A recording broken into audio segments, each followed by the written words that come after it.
Good morning, good afternoon, or good night depending on when you're watching this. How's it going, guys? Today we are going to be doing a pedal demo of the MXR Custom Badass 78 Distortion. I actually got this guitar pedal for Christmas years ago. I believe it was one of my first guitar pedals. My first one being a Crybaby wah, which I assume is most people's first guitar pedal, some sort of wah. And this was my second one ever, the only distortion pedal I ever owned.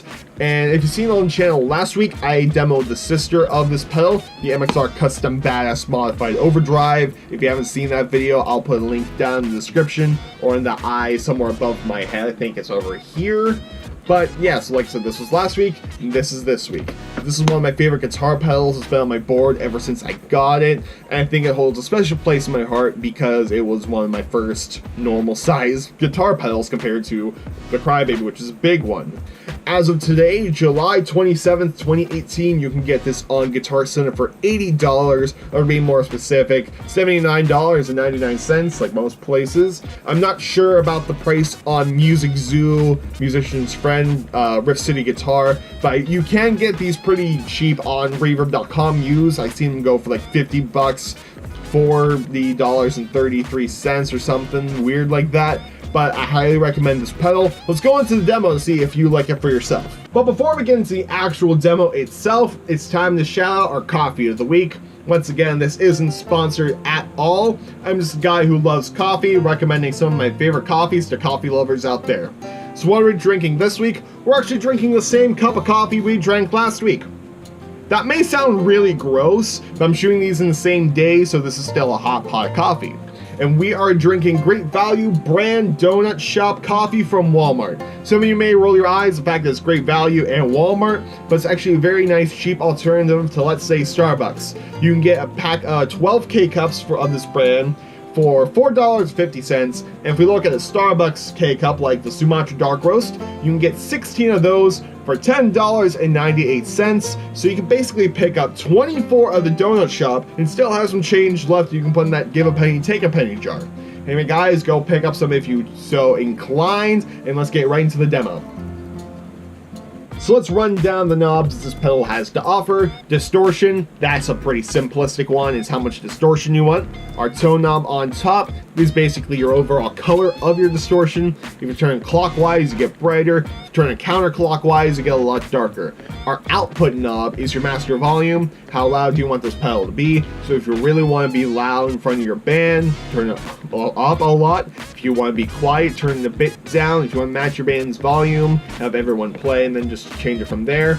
Our crunch knob on top, according to the manual, which I am reading right here, increases the dynamic range of the distortion, and yes, it's another bright blue LED.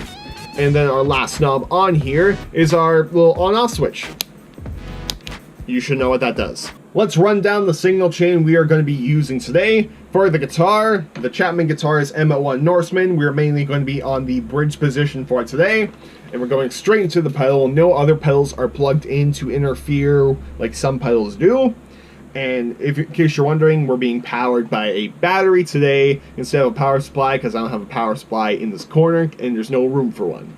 And we're going straight into the Focusrite Scarlet Solo, which matches the pedal lovely, into Ableton Live through Bias FX, and we're on a clean sound right now. I'll put a screenshot of that setting on the screen. And I'm not going to be using any open chords today because I don't think that's how a lot of people will be using this pedal. I don't see someone going on stage being like,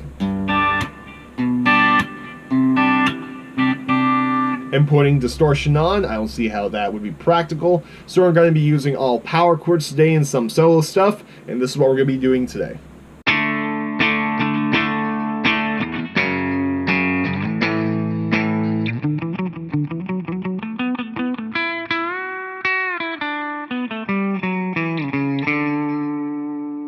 Pretty simple. And as you see, everything is on 12 o'clock. Let's turn this on, hear how it sounds. Let us go.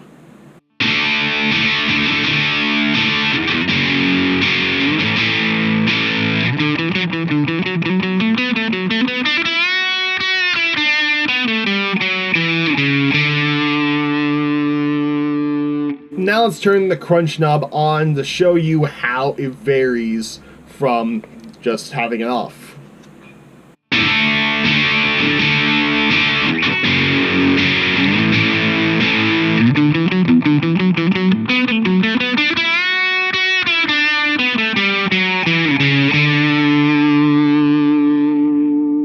You can see, like, I noticed a real change there when I was palm muting. I don't know if you noticed a change. If you notice anything, let me know down in the comments section below. I'm currently looking on the manual right now, and it says, hit the crunch knob to boost dynamic range and harmonic content of distortion, which, whatever that means, I just noticed there is a slight change in my palm muting, the little tone change. But anyway, let's turn that off. And since we're looking at the manual, it gives us 3 different types of settings. And so let's go to the first one right now, and it's called Disruption. I wonder who that's trying to replicate there. So let's turn it the way it should be, which is just a little bit of the tone knob. We go to our distortion and turn it like that, slightly less angle than that, and do our crunch. And this is how we sound on here.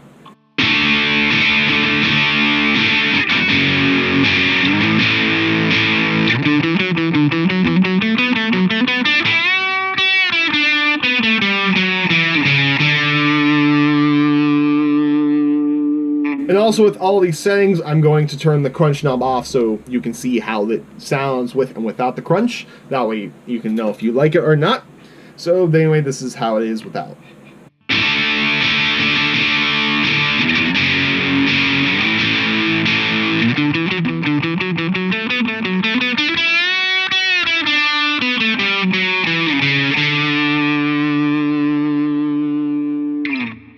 And now let's move on to our next setting called Appetite for Distortion. Again, I wonder who. So we're going to be turning our tone knob all the way down. Well, not all the way down, kind of like at 11 o'clock, 10 o'clock-ish. And our distortion goes slightly more increased. Meanwhile, our output knob stays the same. Probably going to stay the same throughout this whole video because it's just master volume and I don't want to overload the signal too much, giving us ridiculous more distortion. Maybe we'll try that at the very end of the video. But anyway, this is how this sounds.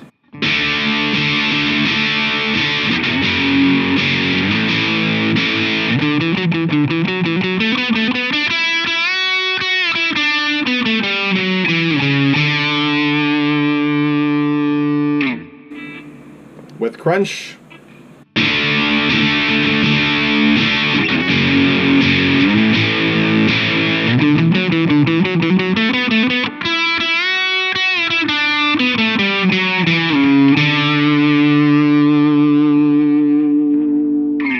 I kind of like the setting. I actually haven't experimented with these manual settings a lot, but I actually really dig the setting. I might start using that a lot more. Let's go to our last setting right now. It's called Smells Like Flannel Angst. Again, I wonder who that's trying to replicate here. So, our tone knob still goes back a bit more. And our distortion knob, well, let's just all the way up. That's how it's set. So, and yeah, there's a slight hum when you take your hand off the strings. When you put your hand on, nothing. I don't know if you can hear that, but I can hear it coming through my speakers. But anyway, this is how it sounds.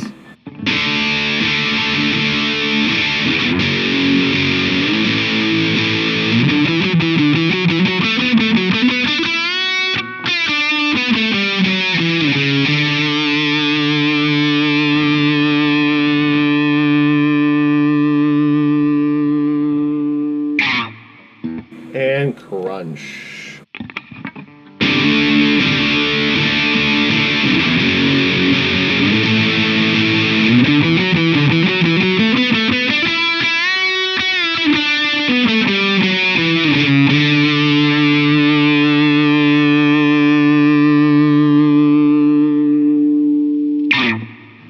So yeah, there's all the settings that gives us on the manual. Let's turn our crunch knob, and now let's show off the tone knob a bit more. Let's put everything, like put the distortion at about 3 o'clock, and we'll put the tone at completely negative on this side of the pedal, which is all the way down.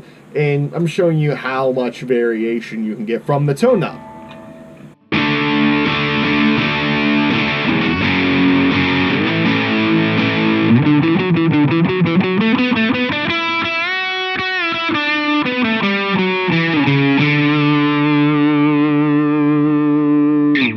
Now, the extreme on the all the way other side, that's a word.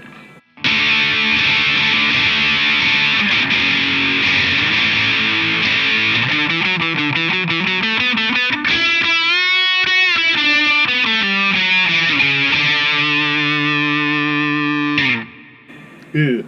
This kind of reminds me a lot, the tone knob on this reminds me a lot of the shape knob of the orange micro dark. Kind of like how you like your mids, all the mids, none of the mids. That's kind of how this pedal reminds me of. But nevertheless, I usually keep it somewhere on this side, like 11 o'clock, 11:30ish, 10 maybe, sometimes around 12.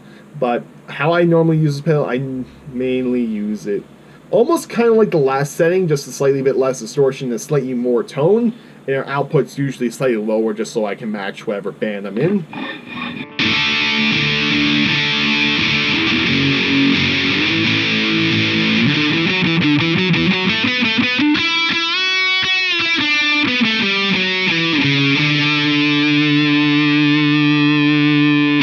But I mainly use this with the crunch on because for some reason I always think the crunch sounds great.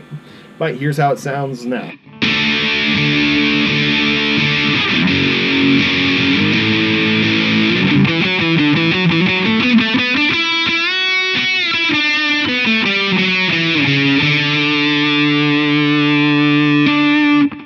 So yeah, that's basically all the settings I use. But now, let's get really stupid with this. Everything all the way up, including the output. No other way. Again, looking at a monitor is very confusing. And I'm actually going to load up Ableton Live so I can actually see how much the signal is going to overload. Lots of hum.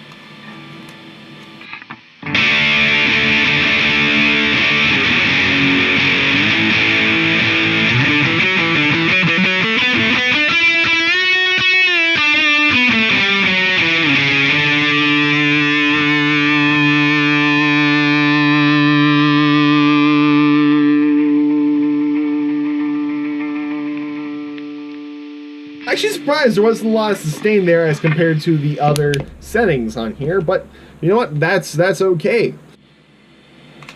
Also, before we end this demo, just in case you're wondering,